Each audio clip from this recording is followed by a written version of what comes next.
And I was sitting exactly where you are today.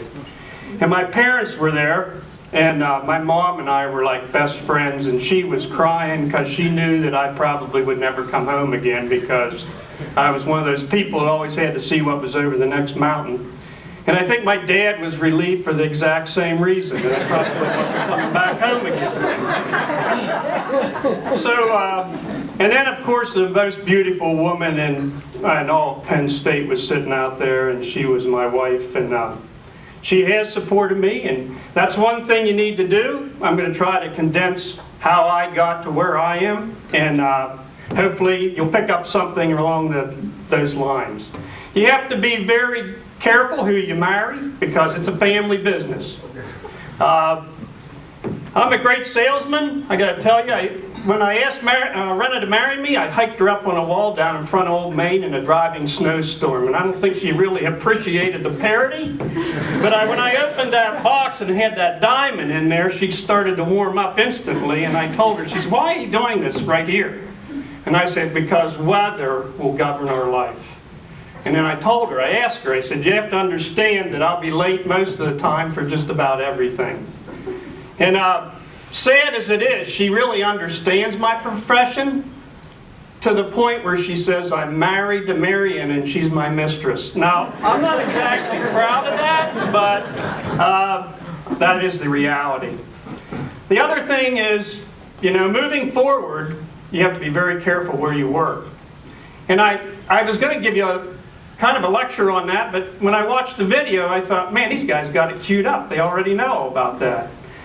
But it's really critical where you work and who you work for. And I'm going to tell you a little story. There's a girl, Dina Bartlett. She graduated in 2009 from the 2-year program. She was from the Soviet Union. She accepted a second assistant's position in a club in Philadelphia for a wonderful superintendent, but at a really obscure golf course. So she was in there talking to the senior assistant who had been there for 7 years, and he couldn't get a job. Not only couldn't he get a job, he couldn't get an interview. And he said to her, "I should have gone to work at Merion." And she took the initiative to get up and come over to our club. And she came in the door and she said, "I want to work at Merion." And I said, "Well, you have to sit down and interview." Well, to make a very long story short, Monday 2 weeks ago, Dina was in my office getting her review, and we promoted her to an assistant. And she knows right away that I love placing students, just like Mark does. It's like a good way to give back. And the good thing is, there's a whole lot of people that are like that. But when you work for somebody, you need to find that out. There's no wrong in asking them what their philosophy is in helping you get an interview. Because they have to break the door down. You have to go get the job, and then of course you have to keep the job. But you're going to keep the job because you're a Penn State grad. So that's a really critical mass. And then you got to give back. You got to remember where you came from. And you have to remember that you're going to be from Penn State. You're going to be the guy that gets the interviews for those young men. And you're going to mentor them to enjoy the life that you're enjoying. Now, since I'm talking about life, I feel like a hypocrite, but we're going to go ahead and talk about this. You need to find balance in your life. It is a hard job. It's a cool job. There's tremendous risk.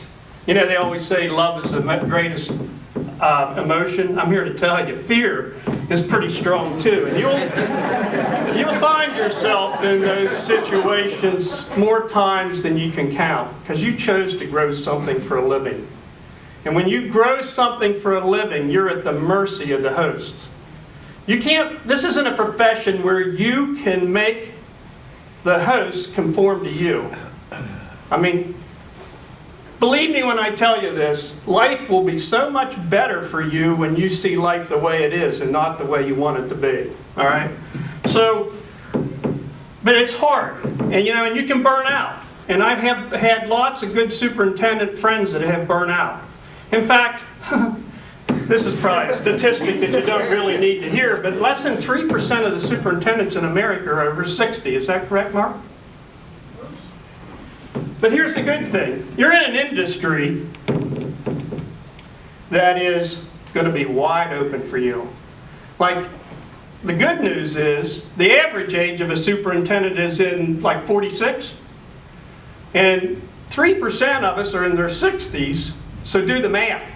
Like, you're going to be sitting pretty because a huge group of guys are going to retire, and you're going to be set up and pure to jump in. So you want to be part of the 3%, you got to figure out balance in your life. You got to figure out how to make me time. You got to, like, you have maybe 3 chances to do your career, but you only have 1 chance to raise your kids. So make sure you take plenty of time for your family. Get very successful. Try to get to the top, because at the top, you have resources. And it's not about the money, it's about the money.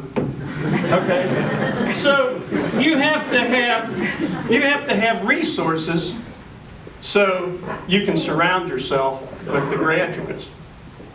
Because when you get older, they want your knowledge. And you got to be a teacher. You got to share, you got to have balance, you got to make good selections, and you got to give back. I got to tell you a great story. I love to hunt, and I actually love to fish.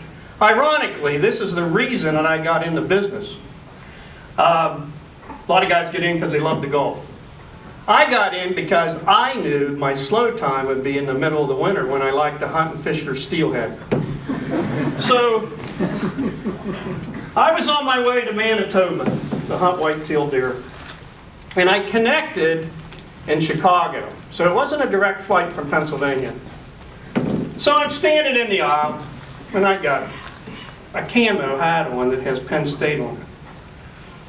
And I was stuck in the aisle. Somebody in front of me was trying to jam a 4-foot by 2-foot piece of luggage into an overhead bin, and everything was backed up. So, and I talked to everybody. So I looked over, and there's this group of young people, and I said hello, and they said, "Did you go to Penn State?" And I said, "Yes." And they said, "What year did you graduate?" And I said, 1974. And they said, "Man, did that university exist then?" And I thought, all right. And I said, "You must have been a communications major." So we're standing there talking, and I mean, you can tell probably, I'm a wound-up guy, And so anyways, I go past him, it's a big plane, and I yelled out, "We are!" And I figured that group of people would say Penn State, but it was astounding the number of people in that plane that said we are Penn State. So you are part of a fraternity that's like none other in golf. I mean, I know there's great programs, and I've even had a couple good superintendents from other programs. Not many, mind you, but